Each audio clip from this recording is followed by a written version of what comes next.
this is where it gets a little bit convoluted and where people start to get into trouble, because the first things people want to manifest or attract are physical things. We are obsessed with physical, superficial things. So that's the first thing people want, physical, superficial things. I wanted a luxury vehicle. Like, I have a truck, but I wanted a luxury car. And so I was like, I want a luxury car and I want to drive a nice like luxury car, but I also want to keep my truck. And then my partner's mother, she decided to upgrade her car.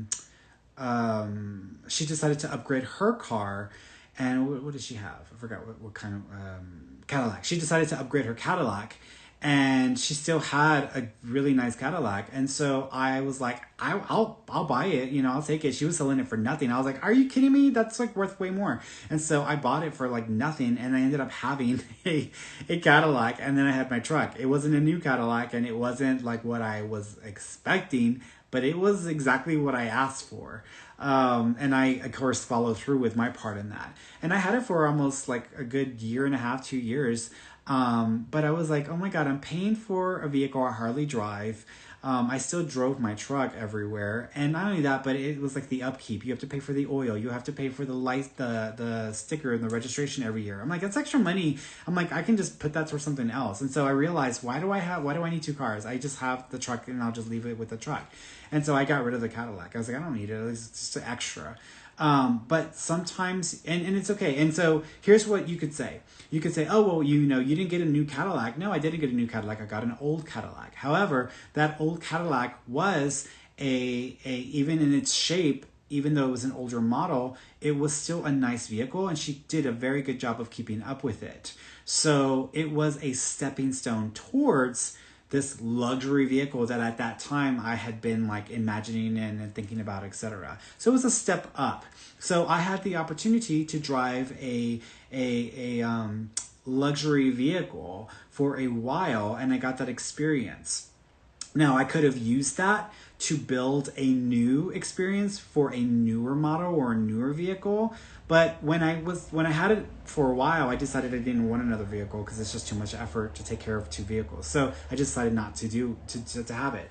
But I could have used it as a stepping stone. And so when you are having experiences, when you want something, don't focus so much on a thing, focus on experience. Like, what are you desiring to experience? What do you want to experience? A lot of people, when they're looking for love, they focus on like superficial crap. Like, oh, he must be tall, or he has these features, or he has this.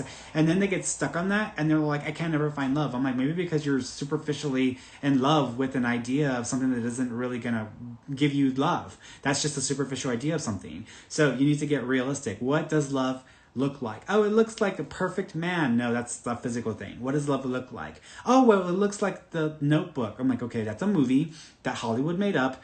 Come back to reality. What does love look like? Can you tell me an experience of love you've had or witnessed in your life that you can relate to? Well, no, you don't know anybody in your life that's in love or that has that love? No, I don't really know. Okay. Well, then what do you witness? What have you seen in your life that can help you understand what love is? Well, my grandpa and my grandma, they were together forever and they loved each other, but they weren't like the couple on TV, I'm like, okay, but is that the closest thing to love that you know of? Yeah. Okay. And that's the thing that you can materialize. That's what you can achieve because that is relatable to you. You can understand that. You have an experience with that. And that's the experience that's attainable for you. So if you want something past that, you need to find either a couple or you need to look to see if there are people who actually have this like idealized epitome of love that you seem to be hooked into because of watching too much TV. So if that don't exist and you don't see that and find that anywhere, then you need to get realistic with your idea of love and then focus on that experience and having that experience come into your life. Not on this imaginary thing you don't have no idea what it's like because that's nothing. You can't relate to that. You can't tell the universe what that is because the universe doesn't know what that is based off of what you're relating that to. You're relating it off of an idea, an imaginary thing. If anything, you're only going to attract to you more love stories or more movies about love stories like that. That's the closest thing you're going to get to it. You're not going to get an actual experience of that. So you have to get clear and understand what's realistic for you in that moment, what's practical for you to attain in that situation.